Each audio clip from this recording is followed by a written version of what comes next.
और उधर मराठी को लेकर आरएसएस के भैयाजी जोशी के बयान पर महाराष्ट्र की राजनीति में अब नई महाभारत शुरू हो गई है। उद्धव ठाकरे ने तो भैयाजी जोशी पर मुकदमा दर्ज करने की मांग तक कर डाली। हालांकि बवाल बढ़ता देख भैयाजी जोशी ने अपने बयान को लेकर अपना पक्ष साफ किया है।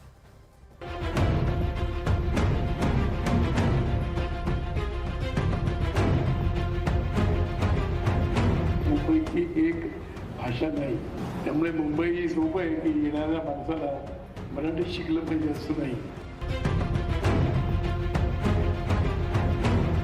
मुंबई बीएमसी चुनाव की ओर, मराठी वर्सेस नॉन मराठी का शोर।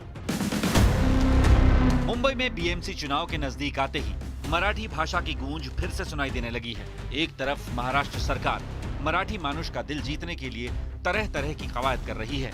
इसी बीच आरएसएस नेता सुरेश भैयाजी जोशी के मुंबई में मराठी भाषा की जरूरत पर दिए गए बयान ने महाराष्ट्र की राजनीति में हलचल मचा दी है।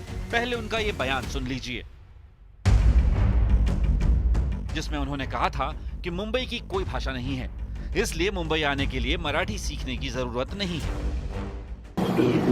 याचा अर्थ असा की मुंबई की एक भाषा नाही, मुंबईच्या अनेक भाषा आहेत,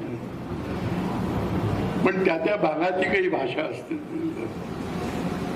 त्या घाटकोपर परिसराची भाषा तर गुजराती आहे। गिरगावमध्ये हिंदी बोलणारे कमी मिळतील, मराठी बोलणारे। त्यामुळे मुंबई सोपं आहे की येणाऱ्या माणसाला मराठी शिकलं पाहिजे असं नाही। उद्धव ठाकरे की शिवसेना समेत पूरे विपक्ष ने इस बयान को मराठी के अपमान से जोड़ दिया और इसे मुंबई को बांटने की कोशिश बताया। उद्धव ठाकरे ने तो भैयाजी जोशी के खिलाफ राष्ट्रद्रोह का मुकदमा दर्ज करने की मांग की। हमारी भूमिका स्पष्ट है, महाराष्ट्र की भाषा हो, मुंबई की भाषा हो, ये मराठी ही है।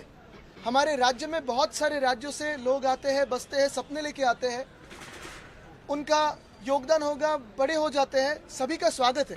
लेकिन इस भूमि की भाषा, इस मुंबई की भाषा, इस महाराष्ट्र की भाषा मराठी है। जैसे तमिलनाडु की तमिल है, कर्नाटक की कन्नड़ी है। देखो, हमारा कहना है मराठी प्रथम, बाकी सब उसके बाद। और हम कोई लैंग्वेज का वहाँ पे कोई लैंग्वेज खराब है या कोई अदर स्टेट के लोग हैं वो खराब है ऐसे नहीं बोल रहे। हमारा कहना है कि महाराष्ट्र में मराठी लैंग्वेज इंपॉर्टेंट है, आप ऐसे स्टेटमेंट नहीं दे सकते। शायद मुझे लगता है कि महानगर पालिका का इलेक्शन है, उस एंगल से अभी उनका काम चालू हो गया। कैसे होता है, बीजेपी और उनकी जो मित्र संगठन है कि वो इलेक्शन के हिसाब से उनका स्टेटमेंट बदलते रहते हैं, तो वो कन्वीनियंट स्टेटमेंट उन्होंने वहां पे किया होगा, ऐसा मुझे लगता है। और महाराष्ट्र में मराठी भाषा पर राजनीति नई बात नहीं है। बाला साहब ठाकरे और फिर राज ठाकरे ने भी मराठी का मुद्दा समय समय पर उठा।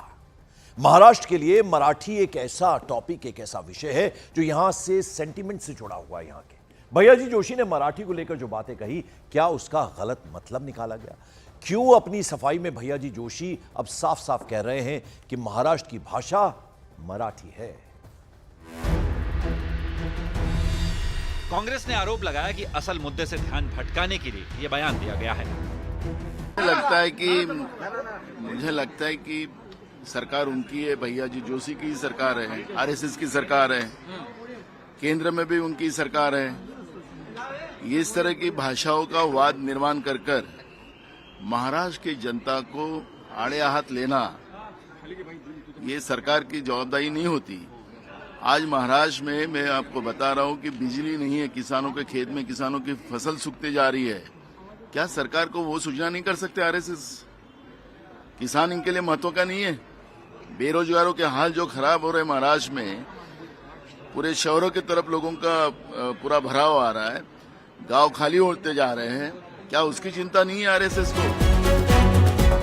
भैयाजी के बयान पर महाराष्ट्र का घमासान बढ़ा तो डिप्टी सीएम एकनाथ शिंदे आगे आए। उन्होंने पूरे विवाद को बेवजह करार दिया।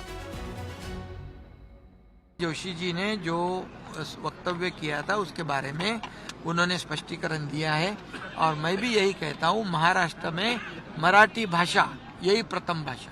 मराठी हमारी माय बोली है, मराठी में हम बोलते हैं। मराठी भाषा को अभिजात भाषा का दर्जा मिलना चाहिए, इसलिए हमने आदरणीय प्रधानमंत्री जी से मांग की। प्रधानमंत्री जी ने मराठी भाषा को अभिजात भाषा का दर्जा दिया, इसलिए उनका अभिनंदन भी हम लोगों ने किया, महाराष्ट्र सरकार ने किया। और इसलिए अभी जो जिस बारे में ये राजनीति कर रहे विपक्ष वाले जो लोग जो तो पोस्टर लगा रहे थे दूसरे भाषा में, अभी वो राजनीति कर रहे हैं। बयान पर विवाद बढ़ा तो सफाई देने के लिए भैयाजी जोशी सामने आए और कह दिया कि उनके बयान का गलत मतलब निकाला गया। ये सवाल ही नहीं उठता कि मुंबई की भाषा मराठी नहीं है। महाराष्ट्र की भाषा मराठी है, मुंबई महाराष्ट्र में है और स्वाभाविक रूप से मुंबई की भाषा मराठी है।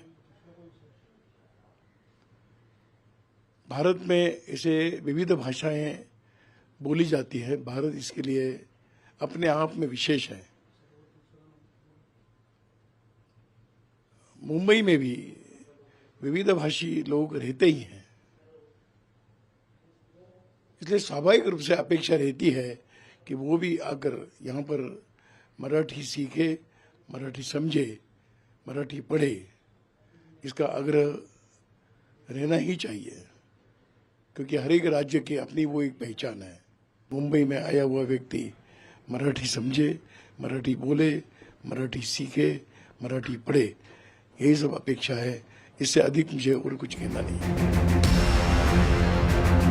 इस बीच विधानसभा में मुख्यमंत्री देवेंद्र फडणवीस ने कहा कि महाराष्ट्र में रहने वाले सभी को मराठी सीखनी चाहिए, लेकिन हमें किसी दूसरी भाषा का अपमान नहीं करना चाहिए। महाराष्ट्र शासन की भाषा मराठी है। जो भी यहाँ रहते हैं उन्हें मराठी सीखनी चाहिए, इसमें कोई दो राय नहीं है। महाराष्ट्र सरकार में मंत्री नितेश राणे ने बयान पर हंगामे को लेकर आदित्य ठाकरे पर हमला कर दिया। आदित्य ठाकरे जो वर्ली के आमदार है, अपने चुनाव के वक्त वो केम चो वर्ली ये गुजराती में लिख सकते ताकि गुजराती वोट उनको मिले। फिर अभी तुमको गुजराती के ऊपर इतना प्रॉब्लम क्या है? इलेक्शन के वक्त तुमको बैनर लगाना अच्छा लगता है, फिर अभी क्या प्रॉब्लम है? गुजराती समाज के लोगों के शादियों में तुम लोग जाके नाचते हो, तभी कुछ प्रॉब्लम नहीं है।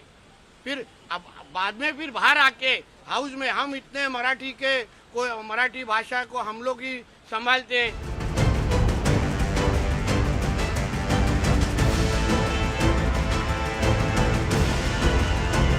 महाराष्ट्र में हर चुनाव से पहले मराठी वर्सेस गैर मराठी का चिन्ह बोतल से बाहर आ जाता है और हर पार्टी मराठी वोट बैंक में सेंध लगाने की कोशिश करती है। बीएमसी चुनाव की आहट के साथ ही ऐसा ही कुछ हुआ। इस बार भी भैयाजी जोशी के बयान ने विपक्ष को ये मौका दे दिया।